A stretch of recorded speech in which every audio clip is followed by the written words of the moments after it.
ಯಮಧರ್ಮನನ್ನೇ ಶಪಿಸಿದ ಮಾಂಡವ್ಯ ಋಷಿಗಳು. ಮಕ್ಕಳು ಯಾವ ಕಾಲದವರಾದರೇನು, ಯಾವ ದೇಶದವರಾದರೇನು ತರಲೆ ಚೇಷ್ಟೆ ಮಾಡದಿದ್ದರೆ ಅವರು ಮಕ್ಕಳೆನಿಸಿಕೊಳ್ಳುತ್ತಾರೆಯೇ? ಹಾಗೆ ತುಂಟತನ ಮಾಡುವಾಗ ಕೆಲವೊಮ್ಮೆ ಬೇರೆಯವರಿಗೂ ತೊಂದರೆ ಆಗಬಹುದು. ಇಂತಹ ಸಮಯದಲ್ಲಿ ಅವರಿಗೆ ಏನು ಶಿಕ್ಷೆ ಕೊಡಬೇಕೋ ಬೇಡವೋ, ಶಿಕ್ಷೆ ಕೊಟ್ಟರೆ ಏನು ಶಿಕ್ಷೆ ಕೊಡಬಹುದು, ಎಷ್ಟು ಶಿಕ್ಷೆ ಕೊಡಬಹುದು ಎನ್ನುವುದು ಎಲ್ಲ ಕಾಲದ ಹಿರಿಯರನ್ನು ಕಾಡುತ್ತಿರುವ ಪ್ರಶ್ನೆ. ಮಾಂಡವ್ಯ ಋಷಿಯ ಜೀವನ ಚರಿತೆ. ಅವನೊಬ್ಬ ಮಹಾತುಂಟ. ಅವನು ಮಾಡದ ಚೇಷ್ಟೆಯೇ ಇಲ್ಲ. ಅದರಲ್ಲೂ ಕಂಡ ಚಿಟ್ಟೆಗಳನ್ನು ಹಿಡಿದು ಅದರ ಪೃಷ್ಠಭಾಗಕ್ಕೆ ಹುಲ್ಲಿನ ಕಡ್ಡಿಯಿಂದ ಚುಚ್ಚುವುದೆಂದರೆ ಅವನಿಗೆ ಖುಷಿಯೋ ಖುಷಿ. ನೀನು ಪ್ರಾಣಿ ಹಿಂಸೆ ಮಾಡುತ್ತಿದ್ದಿ ಎಂದು ಯಾರೆಷ್ಟು ಹೇಳಿದರೂ ಅವನಿಗೆ ಅರ್ಥವಾಗುತ್ತಿರಲಿಲ್ಲ. ಕ್ರಮೇಣ ಹುಡುಗ ಬೆಳೆದು ದೊಡ್ಡವನಾದ. ಗುರುಕುಲಕ್ಕೆ ಹೋಗಿ ಗುರುಸೇವೆ ಮಾಡಿ ವೇದಾಂಗಗಳಲ್ಲಿ ಪರಿಣಿತನಾದ. ಅವನಿಗೆ ಬಾಲ್ಯದ ಚೇಷ್ಟೆಯೆಲ್ಲ ಮರೆತೇ ಹೋಯಿತು. ಮಾಂಡವ್ಯ ಸತ್ಯಸಂಧನಾಗಿ ಧರ್ಮಜ್ಞನಾಗಿದ್ದುದರಿಂದ ಮಹಾ ತಪಸ್ವಿಯೂ ಆಗಿದ್ದ. ತನ್ನ ಆಶ್ರಮದ ಮುಂದಿದ್ದ ಮರದ ನೆರಳಿನಲ್ಲೇ ಯೋಗನಿಷ್ಠನಾಗಿ ತಪಸ್ಸು ಮಾಡುತ್ತಿದ್ದ. ಒಂದು ದಿನ ಮಾಂಡವ್ಯ ಋಷಿ ಮೌನ ಧರಿಸಿ ತಪಸ್ಸಿನಲ್ಲಿ ನಿರತನಾಗಿದ್ದ. ಕೆಲವು ಜನ ಕಳ್ಳರು ತಾವು ಕೊಳ್ಳೆ ಹೊಡೆದ ನಗನಾಣ್ಯಗಳ ಸಮೇತ ಋಷಿ ಇದ್ದ ಜಾಗಕ್ಕೆ ಬಂದರು. ತಮ್ಮ ಹಿಂದೆಯೇ ರಾಜಭಟರು ಬೆನ್ನಟ್ಟಿ ಬರುತ್ತಿರುವುದರ ಸುಳಿವು ತಿಳಿದು ಕಳ್ಳರು ತಮ್ಮಲ್ಲಿದ್ದ ವಸ್ತುಗಳನ್ನೆಲ್ಲ ಆಶ್ರಮದೊಳಗೆ ಬಚ್ಚಿಟ್ಟು ತಾವು ಅಲ್ಲಿಯೇ ಅಡಗಿಕೊಂಡರು. ಸ್ವಲ್ಪ ಹೊತ್ತಿನ ನಂತರ ರಾಜಭಟರು ಬಂದರು. ಮರದ ಕೆಳಗೆ ಮೌನವಾಗಿ ಕುಳಿತಿದ್ದ ಋಷಿಯನ್ನು ಕಂಡು ವಿನಯದಿಂದ ಕೇಳಿದರು. ಋಷಿವರ್ಯರೇ, ಕಳ್ಳರು ಇತ್ತ ಕಡೆಯೇ ಬಂದರು. ಈಗ ಅವರೆಲ್ಲ ಎಲ್ಲಿ ಹೋದರು, ಅವರು ಯಾವ ಕಡೆ ಹೋದರೆಂಬುದನ್ನು ಬೇಗ ತಿಳಿಸಿದರೆ ಅವರನ್ನು ಹಿಡಿಯುವುದು ಸುಲಭ ಎಂದರು. ಮಾಂಡವ್ಯ ಋಷಿಯಿಂದ ಉತ್ತರ ಬರಲಿಲ್ಲ. ತಪಸ್ಸಿನಲ್ಲಿ ಮನಸ್ಸಿನಿಟ್ಟಿದ್ದ ಅವರಿಗೆ ಬಾಹ್ಯ ಜಗತ್ತಿನ ಪರಿವೇ ಇರಲಿಲ್ಲ. ಎಷ್ಟು ಸಲ ಪ್ರಶ್ನಿಸಿದರೂ ಋಷಿಯಿಂದ ಉತ್ತರ ಬರದಿದ್ದುದರಿಂದ ಭಟರಿಗೆ ಅಸಮಾಧಾನವಾಯಿತು. ಅವರು ಆಶ್ರಮದೊಳಗೆ ನುಗ್ಗಿದರು. ಅಲ್ಲಿ ಅಡಗಿ ಕುಳಿತಿದ್ದ ಕಳ್ಳರನ್ನು ಅವರು ಕದ್ದಿದ್ದ ಮಾಲಿನ ಸಮೇತ ಹಿಡಿದರು.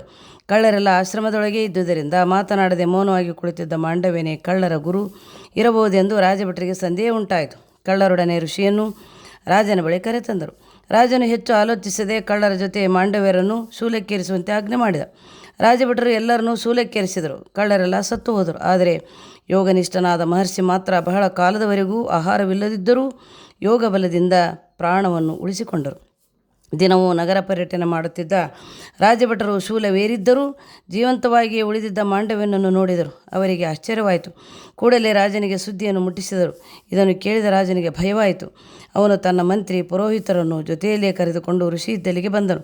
ಸರಿಯಾಗಿ ತಿಳಿಯದೆ ಶಿಕ್ಷೆ ವಿಧಿಸಿದ ತನ್ನ ಅಪರಾಧವನ್ನು ಕ್ಷಮಿಸಬೇಕೆಂದು ಪರಿಪರಿಯಾಗಿ ಬೇಡಿಕೊಂಡರು. ಋಷಿಯು ರಾಜನ ಮೇಲೆ ಕೋಪವನ್ನು ತಾಳಲಿಲ್ಲ. ಶೂಲಕ್ಕೇರಿಸಿದ ಮಹರ್ಷಿಯನ್ನು ಅವನಿಗೆ ಸ್ವಲ್ಪವೂ ತೊಂದರೆ ಆಗದಂತೆ ಶೂಲದಿಂದ ಬಿಡಿಸಬೇಕೆಂದು ರಾಜ ಬಹಳವಾಗಿ ಪ್ರಯತ್ನಿಸಿದ. ಆದರೆ ರಾಜನ ಪ್ರಯತ್ನ ವ್ಯರ್ಥವಾಯಿತು. ಶೂಲದಿಂದ ಮಹರ್ಷಿಯನ್ನು ಬೇರ್ಪಡಿಸುವುದು ಸಾಧ್ಯವಾಗಲೇ ಇಲ್ಲ. ಕೊನೆಗೆ ಋಷಿಯ ದೇಹದೊಳಗೆ ಹೊಕ್ಕಿದ್ದ ಭಾಗವನ್ನು ಬಿಟ್ಟು ಮಿಕ್ಕ ಶೂಲದ ಬುಡವನ್ನು ಕತ್ತರಿಸಲಾಯಿತು. ಶೂಲದ ತುದಿ ದೇಹದಲ್ಲೇ ನಾಟಿದ್ದರೂ ತನ್ನ ತಪೋಬಲದಿಂದ ಮಾಂಡವ್ಯ ಆ ನೋವನ್ನು ಮರೆತು ಎಂದಿನಂತೆ ಜಪತಪಗಳಲ್ಲಿ ತನ್ಮಯನಾಗಿದ್ದ. ಶೂಲದ ತುಂಡು ಅಂದರೆ ಅಣಿ ಋಷಿಯ ಶರೀರದಲ್ಲೇ ಉಳಿದಿತ್ತಾದ್ದರಿಂದ ಆತನಿಗೆ ಅಣಿ ಮಾಂಡವ್ಯ ಎಂದೇ ಹೆಸರಾಯಿತು. ಮಾಂಡವ್ಯ ಯಾರ ಮೇಲೂ ಕೋಪಗಳಲ್ಲಿಲ್ಲವಾದರೂ ತಾನು ಮಾಡಿದ ಯಾವ ಅಪರಾಧಕ್ಕಾಗಿ ಈ ಶಿಕ್ಷೆ ಅನುಭವಿಸಬೇಕಾಗಿದೆ ಎನ್ನುವ ಚಿಂತೆ ಆರಂಭವಾಯಿತು. ಯಾವ ತಪ್ಪೂ ಮಾಡದಿದ್ದರೆ ತಾನು ಇಂಥ ನೋವು ಅನುಭವಿಸಬೇಕಾಗಿರಲಿಲ್ಲ ಎನ್ನುವುದು ಋಷಿಯ ನಂಬಿಕೆ. ಆದರೆ ಎಷ್ಟು ಜ್ಞಾಪಿಸಿಕೊಂಡರೂ ತಾನು ಮಾಡಿದ ತಪ್ಪು ಅವನ ನೆನಪಿಗೆ ಬರಲಿಲ್ಲ. ತನ್ನ ಸಂಶಯವನ್ನು ನಿವಾರಿಸಿಕೊಳ್ಳಲೇಬೇಕೆಂದು ಮಾಂಡವನಿಗೆ ಹಠ ಬಂತು. ತನ್ನ ತಪಶ್ಶಕ್ತಿಯಿಂದ ಅವನು ಸಶರೀರನಾಗಿ ಯಮಲೋಕಕ್ಕೆ ಹೋದ. ಅಲ್ಲಿ ಯಮಧರ್ಮರಾಜನನ್ನೇ ನೇರವಾಗಿ ಪ್ರಶ್ನಿಸಿದ. ಧರ್ಮರಾಜ, ನಾನು ಯಾವ ಮಹಾಪಾಪವನ್ನು ಮಾಡಿದ್ದೇನೆ? ಯಾವ ತಪ್ಪಿನ ಫಲವಾಗಿ ಈ ಶೂಲದ ಯಾತನೆಯನ್ನು ನಿರಂತರವಾಗಿ ಅನುಭವಿಸಬೇಕಾಗಿದೆ? ಉತ್ತರ ಹೇಳು ಎಂದನು. ಯಮಧರ್ಮ ಅದಕ್ಕೆ ಉತ್ತರಿಸಿದ. ಮಹರ್ಷಿ, ನೀನೇನೂ ತಪ್ಪೇ ಮಾಡದೆ ಈ ಶಿಕ್ಷೆಯನ್ನು ಅನುಭವಿಸುತ್ತಿಲ್ಲ. ಚಿಕ್ಕ ವಯಸ್ಸಿನಲ್ಲಿ ನೀನು ಸದಾ ಚಿಟ್ಟೆಗಳ ಹಿಂಭಾಗಕ್ಕೆ ಹುಲ್ಲಿನ ಕಡ್ಡಿಯಿಂದ ಚುಚ್ಚಿ ಅವುಗಳಿಗೆ ನೋವುಂಟು ಮಾಡುತ್ತಿದ್ದೆ. ಇವತ್ತು ನೀನು ಅನುಭವಿಸುತ್ತಿರುವ ಯಾತನೆಗೆ ಅದೇ ಕಾರಣ. ದಾನ ಮಾಡಿದ ವಸ್ತು ಅತ್ಯಲ್ಪವಾದರೂ ಅದರ ಫಲ ಅನಂತವಾಗುತ್ತದೆ. ಹಾಗೆಯೇ ಮಾಡಿದ ಪಾಪ ಅತ್ಯಲ್ಪವಾದರೂ ಅದರ ಫಲ ನೂರ್ಮಡಿಯಾಗಿ ದುಃಖಕ್ಕೆ ಕಾರಣವಾಗುತ್ತದೆ ಎಂದನು. ಋಷಿ ಮತ್ತೆ ಪ್ರಶ್ನಿಸಿದರು. ಯಮಧರ್ಮರಾಜ, ನೀನು ಹೇಳಿದ ಪಾಪಕರ್ಮವನ್ನು ನಾನು ಮಾಡಿದ್ದು ಯಾವಾಗ?